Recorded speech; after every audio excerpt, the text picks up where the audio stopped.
Hey everyone, it's Alan Schimmel. Welcome back. You know, it's been an amazing couple days here at Qualys' ROCon, Risk Operations Conference. And but all good things come to an end. This is going to be our last interview here this year. But we've saved the best for last in some way. Let me introduce you to April Lenhard.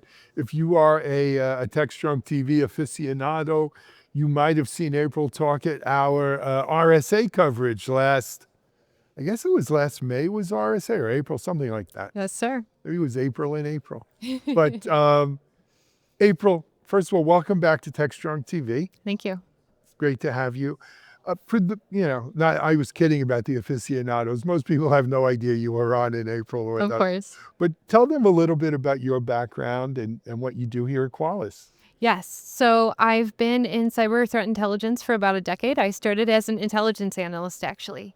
And my goal at Qualys is to bring cyber threat intelligence to the fore. And really what that means is we have a threat research unit of over 120 analysts. And my goal is to make sure that that work is really shown really clearly to all of our customers.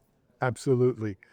And you know, I'm not going to embarrass you or anything, but the Qualys research team has actually won a couple of awards lately, Pony Awards. Pony Awards, yes. As well as other awards and stuff. I mean, they're really doing some phenomenal work. And, awards are nice, but the work they're doing is actually really good, important kind of stuff. So it is important.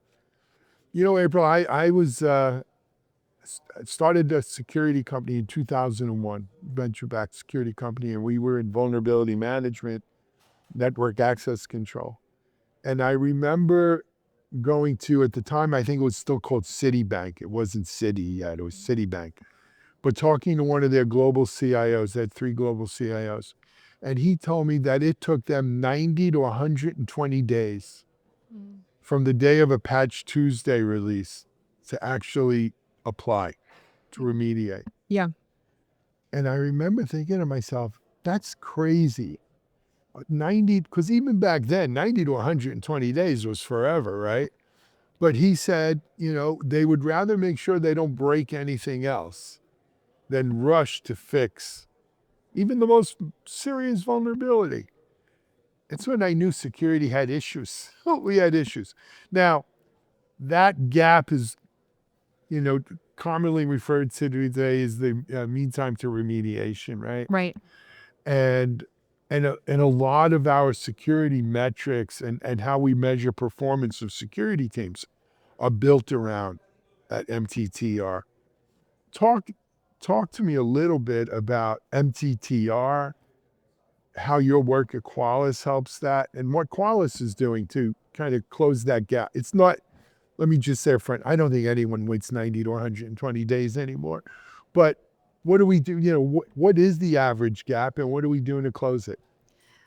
To your point about Qualys' threat research unit being exceptional, one of the statistics that I'm really proud of and that I was happy that I just got to talk about during my talk is that 20% of all Qualys customers are able to actually remediate CISA-KEV vulnerabilities before they hit CISA-KEV. That's great. So one of the big things with that is that the remediation time is low because of how quickly we are able to kind of enumerate these vulnerabilities. One of the big ways that TrueLens, which is the product that I'm working on, is able to help that remediation is by really helping you triage what is the most important things to remediate. So we're all surrounded by a plethora of different alerts, different metrics, some that are not super actionable, right? And so my goal is to really help kind of funnel the different things that you could potentially action to say, hey, what of these are relevant to your industry, to your business? And then from that say, hey, these are the specific things that you need to work on. And from there, your remediation time can go way down if you're really focusing on the things that really specifically matter to you. One of the other things that we're doing is we're able to give a view into the industry that you're in and say, what is the average remediation time? So instead of just looking across all of any industry, any vertical, and how well is an oil and gas company doing compared to a mom and pop shop, compared to a finance institution. We can specifically say, if you are a large size oil and gas company, how well are you remediating compared to your peers? Because you might think that you're doing great because you remediated this one vulnerability in 15 days, and come to find out your peers all remediated it in 3 days, right? So then you might need to know, okay, hey, I got to change how we're doing this. But if you don't have those statistics, you can't really change because you're not really sure what you're going against, right? And so this is a big way to be able to change how you remediate. Absolutely. Now, I got a hard question for you. So how do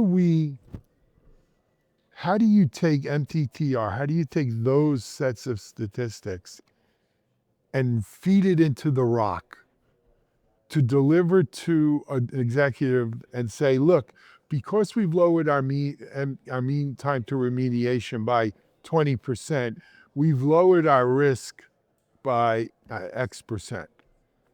Where does, is that even possible? And how does that get done within the Qualys kind of product suite? That's a great question. So we incorporate mean time to remediation in two ways. The first is kind of for every individual vulnerability, we want to provide a mean time to remediation. So we're able to get on a very granular level. What is your MTTR and what is everyone else's MTTR? Yep.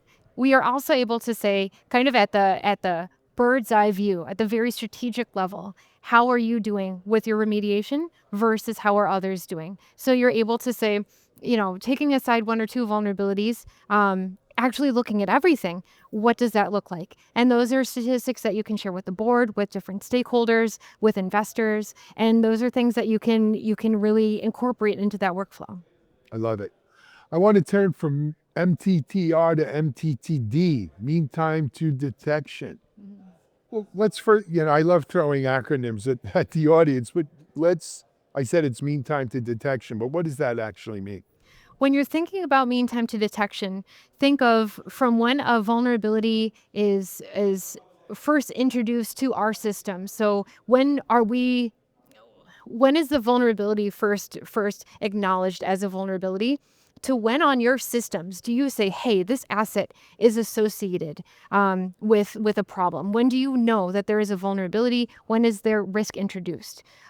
This is a really critical metric because you need to know, hey, has this been sitting on my system for years, or was this only a problem, a couple hours ago? Very important to know. Absolutely important to know. Now, how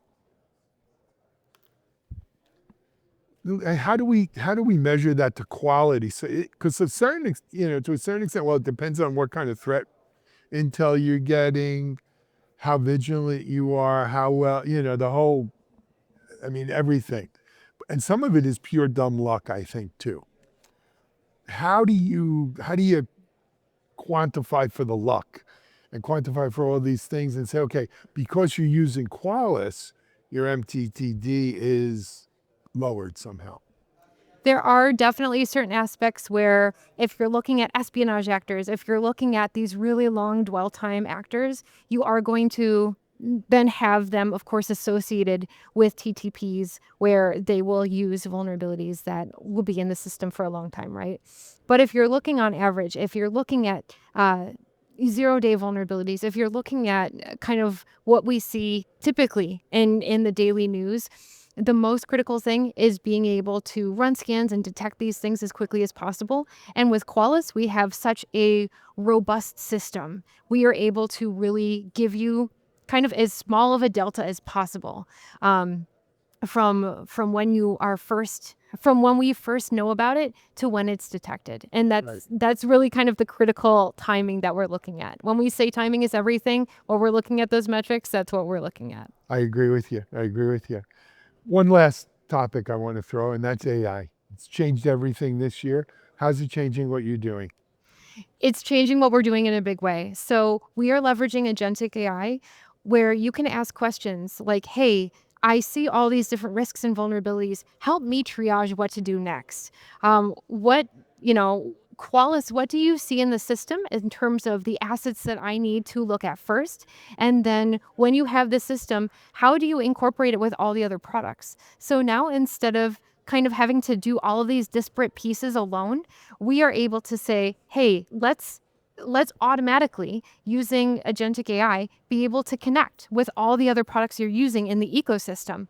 And then say, okay, what do we now do to be able to triage this? How do we evaluate risk? What does that look like? Again, across different industries and also within my own system, what do I need to focus on first? So agentic AI is really being leveraged strongly by Qualys as a way for us to continue improving our systems and as a way for organizations to help mature their own cybersecurity posture. Got it. I got it. If I had to ask you sitting here next year, how much more AI, agentic AI is going to be, not it's going to be a bigger piece of this is I guess the feeling, but is it going to 10x your team and your stuff, or you know what I mean? How yes, it's big, but we're still scratching the surface is what I'm saying. We're still scratching the surface. At least on the product side, what our plans are really are to try to run as quickly as possible, but as safely as possible. We are a security company, right? Absolutely. But to try to incorporate as many different uses and as many different ways that we can help companies be able to leverage threat intelligence and be able to mature their own organizations. And again, to do it in a way that is possible, probable, safe. We love it. April, I know you literally came off the stage, came here. I want to thank you. Thank you for all the work you do. It's been a great Qualys ROCon, and you've been a great guest to end it. Thank you so much for having me. Maybe we'll see you at RSA a couple months, March this year. For sure. All righty. Hey, that's going to wrap up our Qualys ROCon coverage here in Houston. We hope you've enjoyed it. If you missed any of the live feed, we'll have it on demand by early next week. But until then, this is Alan Schimmel on behalf of Qualys and TechStrong TV. We're out. Bye-bye.